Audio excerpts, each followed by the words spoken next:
Assalamualaikum warahmatullahi wabarakatuh, Bu Alfi. Untuk hari ini, saya membahas tugas sejarah perminatan, yaitu merangkum tentang gerakan non-blok.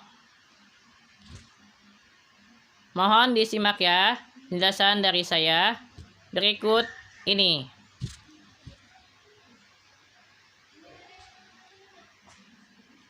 A.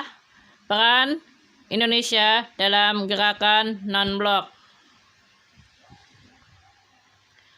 Gerakan non-blok merupakan gerakan yang tidak mau memihak salah satu blok.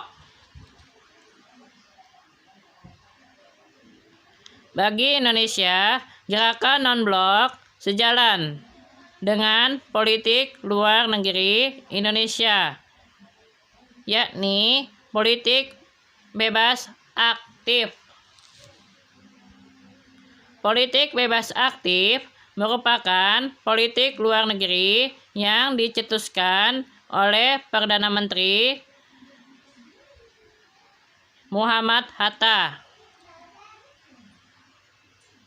1. Latar belakang lahirnya gerakan non-blok. Sebagai negara pemenang dalam Perang Dunia II, Amerika Serikat dan Uni Soviet berebut kekuasaan sebagai negara adikuasa. Kedua kekuatan ini juga memiliki dua ideologi berbeda dan bahkan saling berlawanan, yakni komunis sebagai ideologi Uni Soviet dan liberalis sebagai ideologi Amerika Serikat.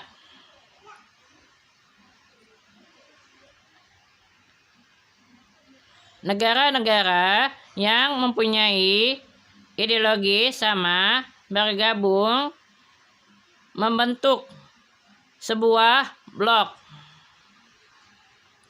Blok yang berideologi komunis dinamakan sebagai Blok Timur, sedangkan blok yang berideologi liberalis dinamakan sebagai Blok Barat.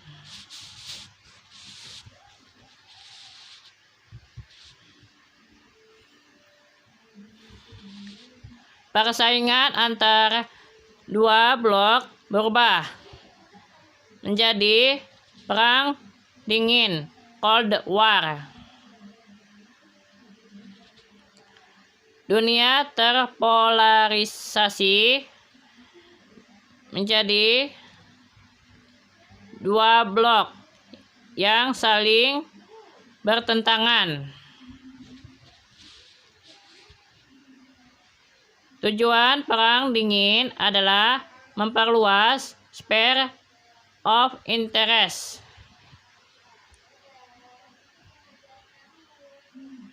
Karena itu sasaran dari penyebaran ideologi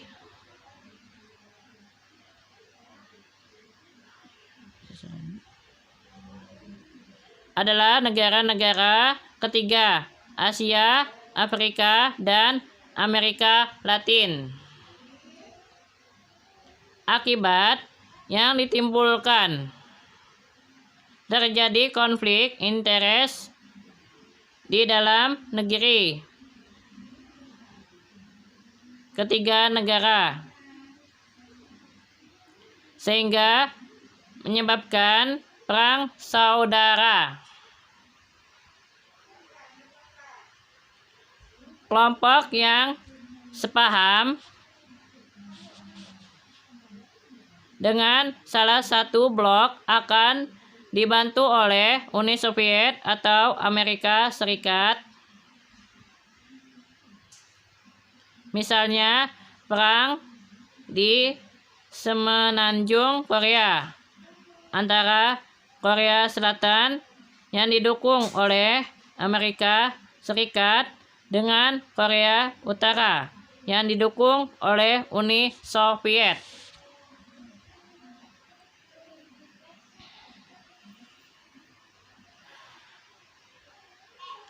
Kondisi dunia itu menyebabkan para pemimpin dunia ketiga khawatir. Mereka tidak ingin terserat arus dalam permusuhan antara blok barat dengan blok timur. Selain itu, kesuksesan penyelenggaraan KA1 di Bandung juga menjadi latar belakang lahirnya gerakan non-blok.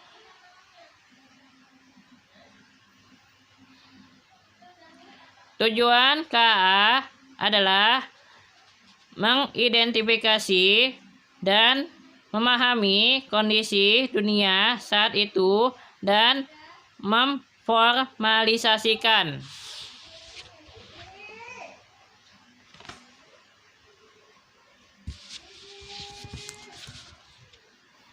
hubungan internasional negara-negara yang baru merdeka.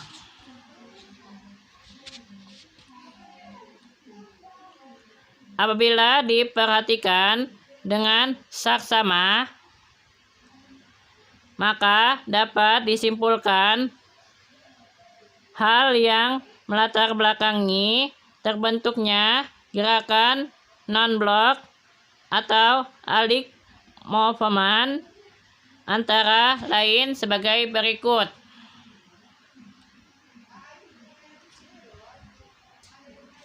A. Terjadinya perang dingin antara blok barat dengan blok timur yang dikhawatirkan berkembang menjadi perang nuklir. B. Terdorong atas semangat penyelenggaraan Konferensi Asia Afrika di Bandung pada tahun 1955.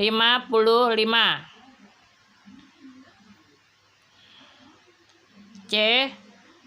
Munculnya krisis Kuba atau peristiwa invasi Teluk Babi yang dapat memicu lahirnya Perang Dunia III. D. Terbentuknya dokumen Brioni yang ditandatangani oleh Yugoslavia, Mesir, dan India. E. Masih adanya ketertindasan hak asasi manusia atau diskriminasi dan rasisme di dunia.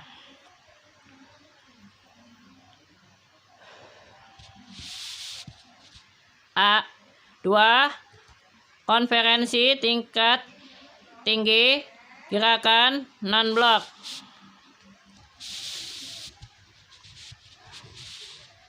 Kata non-blok pertama kali diperkenalkan oleh Perdana Menteri India Jawaharlal Nehru saat berpidato di Colombo,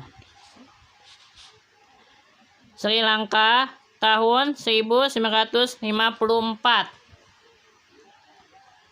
Dalam pidatonya, Perdana Menteri Nehru menerangkan bahwa ada 5 pilar yang dapat digunakan sebagai pedoman untuk membentuk relasi Sino-India. 5 pilar tersebut kemudian diberi nama Pansel 5 pengendali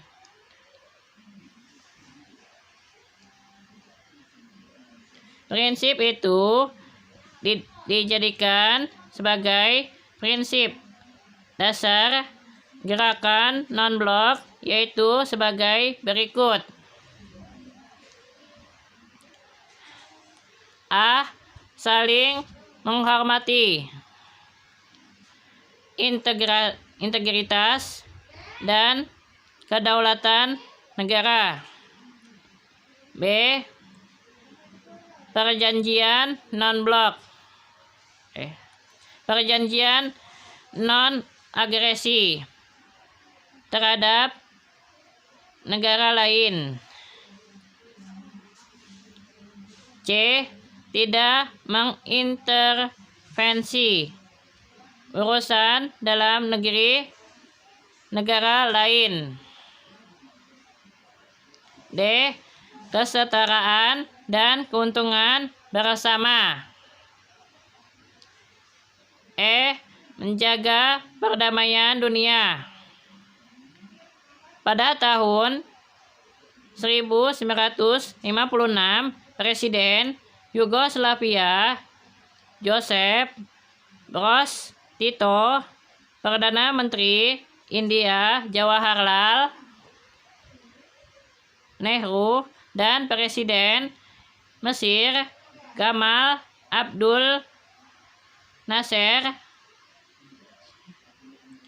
mengadakan pertemuan di Brody, Yugoslavia. Pertemuan tersebut disepakati tentang penyatuan negara-negara non-blok atau tidak mendukung salah satu blok.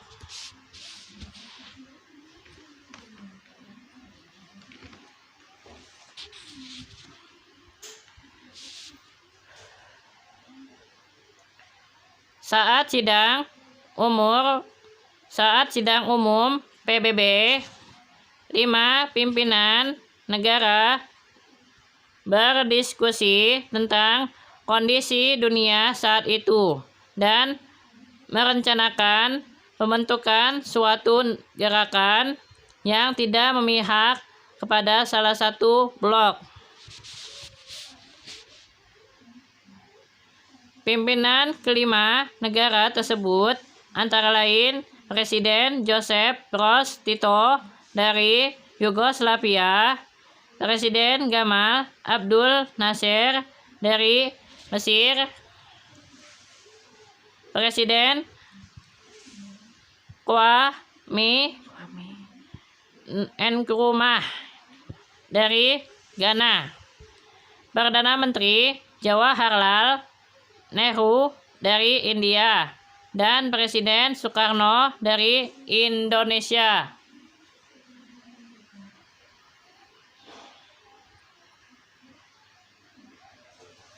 Kelima pemimpin negara tersebut dikukuhkan sebagai negara pendiri gerakan non-blok. Tanggal 1 sampai 6 September 1961 diadakan konferensi tingkat tinggi KTT di Beograd, Yugoslavia. Konferensi tersebut dihadiri 25 negara dan disepakati didirikannya gerakan non-blok atau non-aligned movement. Kepala negara yang menghadiri KTT 1 yaitu Afghanistan, Aljazair, Arab Saudi, Burma, Kamboja, Sri Lanka, Kongo, Kuba, Siprus, Ethiopia, Ghana, Guinea, India, Indonesia, Irak, Lebanon, Mali, Maroko, Nepal, Somalia, Sudan, Sudan, Tunisia, RPA, Yaman, dan Yugoslavia. Sedangkan negara peninjau yang hadir Bolivia, Brasil, dan Ekuador. Setiap diselenggarakan KTT, anggota gerakan non-blok selalu bertambah. Sebab setiap negara bisa dijadikan anggota asalkan memenuhi persyaratan. Syarat utama menjadi anggota gerakan non-blok yaitu sebagai berikut.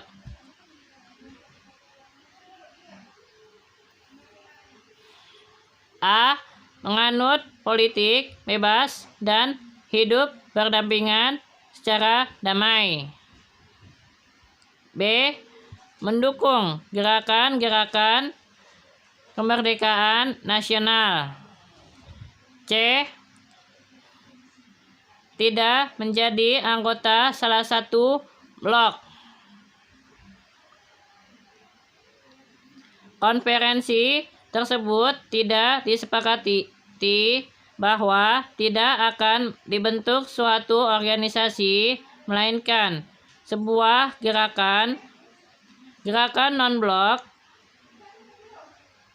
mengandalkan perjuangan pada kekuatan moral. Satu-satunya pengurus dalam gerakan non-blok adalah ketua. Normalnya, pertemuan GNB berlangsung setiap 3 tahun sekali. Ketua gerakan non-blok dijabat oleh kepala pemerintahan negara yang menjadi tuan rumah konferensi tingkat tinggi KTT gerakan non-blok. Pembentukan gerakan non-blok mempunyai tujuan dan maksud tertentu. Tujuan dan maksud pembentukan tersebut antara lain sebagai berikut. A. Mengurangi ketegangan antara blok barat dan blok timur.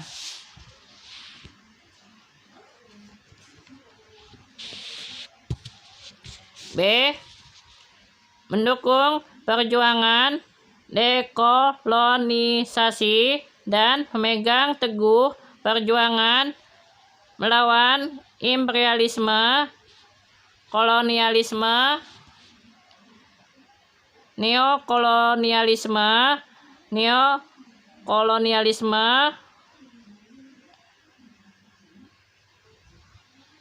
rasionalisme, apartheid, dan Zionisme.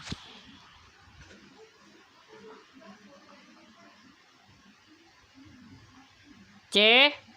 Sebagai wadah perjuangan negara yang sedang berkembang.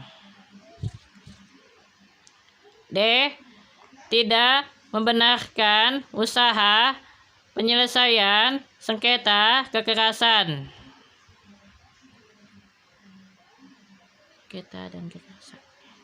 Tidak membenarkan usaha penyelesaian sengketa dan kekerasan. E. Memajukan kerjasama di bidang ekonomi, sosial, dan politik antara sesama anggota dan memelihara keamanan dan perdamaian dunia.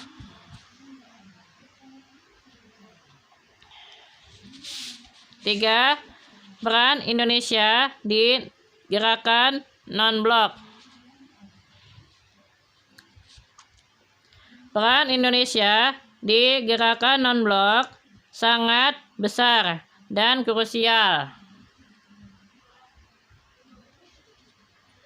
Bukan hanya sebagai cetus saja. Indonesia juga ditunjuk oleh anggota gerakan non-blok untuk menyerahkan hasil keputusan KTTI kepada Presiden John F. Kennedy atau Presiden Amerika Serikat. Deklarasi Beograd memberitahukan kepada kepala negara Amerika Serikat bahwa telah berdiri gerakan non-blok dan negara-negara yang menjadi anggotanya tidak akan ikut dalam salah satu blok.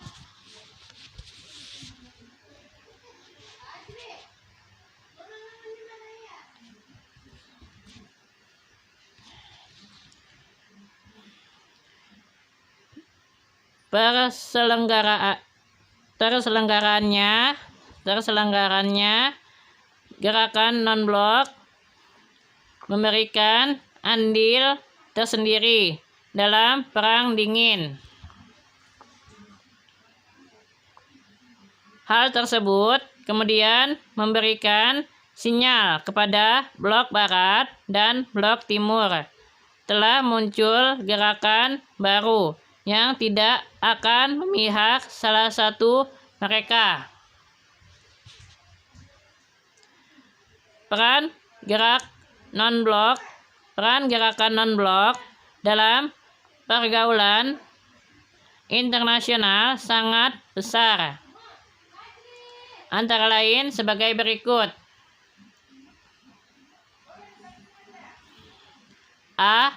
Berpartisipasi menciptakan tatanan dunia baru berdasarkan keadilan, kesamaan, dan demokrasi. B. Memperjuangkan penataan PBB agar selalu dapat menyelesaikan masalah-masalah internasional.